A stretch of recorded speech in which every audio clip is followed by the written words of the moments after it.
Moses, our spiritual ancestor, was an immigrant, a refugee actually, who had fled from Egypt and found a home among the Midianites in the hot, dusty desert of the Sinai Peninsula.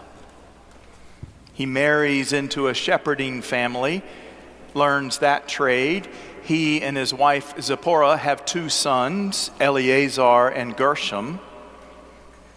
The drama surrounding this family, how he first met Zipporah as a woman at the well, how they found their way together through thick and thin, how they lead the Israelites out of Egypt into the Sinai wilderness that they knew all too well. It is all found in the book of Exodus, a saga bearing marks of love and loss and survival.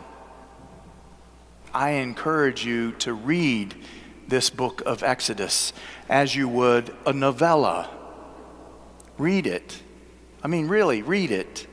And know it is at once our spiritual scripture, yes, but also this incredible story that picks up genres, mythic tale and hero epic and historical fiction and biography and graphic novel and thriller and political intrigue.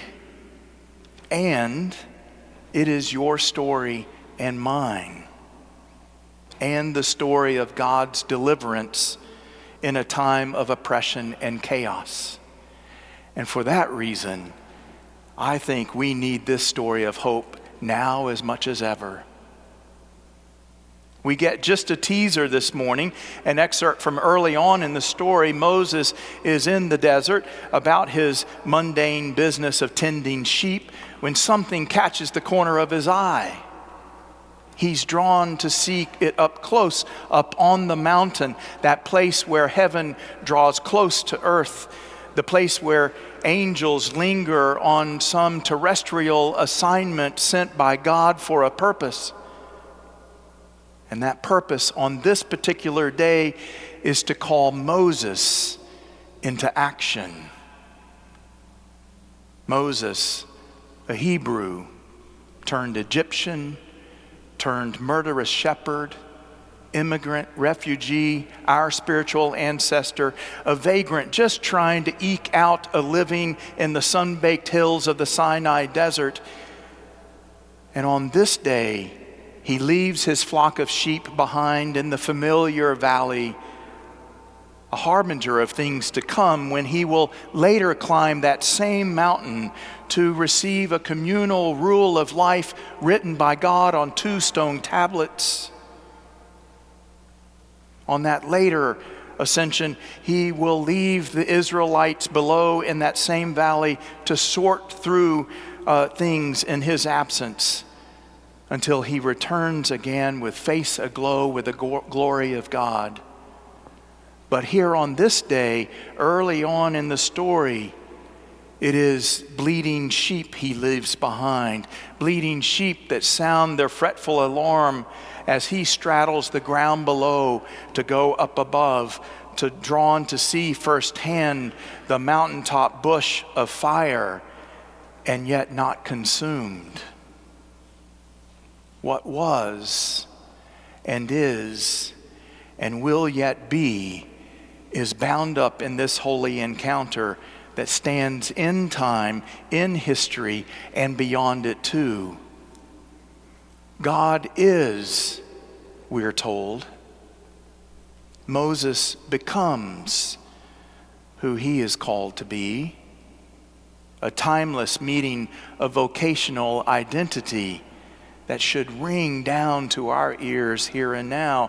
Moses steps onto holy ground, discalcid and deferential. How many burning bushes had he passed by in his life without seeing them? How had rote day strung onto rote day in his quotidian desert, barren of the deeper meaning he so longed for? But today, he sees the burning bush And today he hears God call his name, Moses, Moses, the double appellation signaling divine call. Moses engages in what will become the first of many conversations with God across the rest of his life, an intimate encounter of honest discourse with the God he had longed to know all throughout his life, all along. Everything changes for Moses from this moment on. Everything changes for those who will follow Moses on the journey yet to unfold. Indeed, everything changes for all who will follow in the Judeo-Christian tradition, including you and me here this morning. Everything changes because of this moment. The bedrock truth of Exodus is that God told Moses that day, I have seen the suffering of my people, and I intend to use you to relieve them from their distress. I will use you for good, Moses. In one way or another, that is the message that God delivers to every person who is willing to lean into the holy encounters of vocation. Every one of us. Elizabeth Barrett Browning famously wrote, "Earth's crammed with heaven, every bush of fire with God, but only he who takes off his shoes will see." We need not all be Moses-style leaders to train our sights on the burning bushes of our own lives and to hear God's words of encouragement spoken into our own direction. But neither should we forget that Moses was decidedly imperfect, arrogant, prone to furious anger and reactivity, a self-described cad with a stutter. He had all the reasons God didn't need to use him. To which God says, I will be with you, Moses. In the face of the evil of this world, I will be with you. I will use you for good. Friends, if you are wondering where God is calling you to serve for good in the face of the evil in this world, if you are wandering in the desert of days stretched end on end, barren of the deeper meaning you long for, if you are longing for an honest conversation with God, look for the burning bushes in your lives. Listen for your name to be called. Did you know that we form mutual discernment groups here at St. Mark's that are designed to precisely help us hone our senses to such things as burning bushes and divine revelation, to listen for our name to be called? Mutual discernment groups.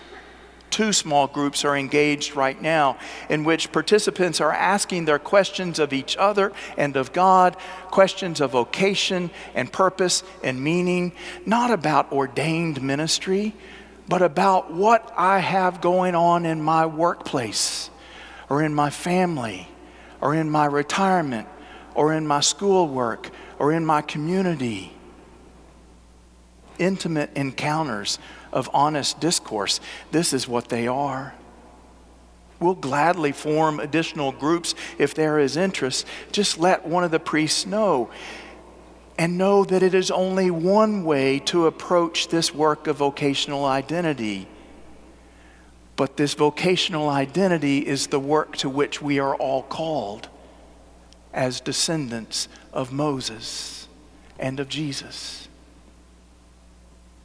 The bottom line is this: God seeks to use you for good in the face of the evil of this world. And when you might respond with whatever reasons you may think disqualify you from this call, God shares the timeless promise, I will be with you. I will use you for good. Yes, Pharaoh's heart hardens in the face of Moses, courageous, yes. And things get tougher before turning for good. But beyond the political intrigue, remember that this is your story and mine. And it is the story of God's deliverance in a time of oppression and chaos. And my friends, we need this story as much now as ever. And God is calling you and me into it, burning bushes and all.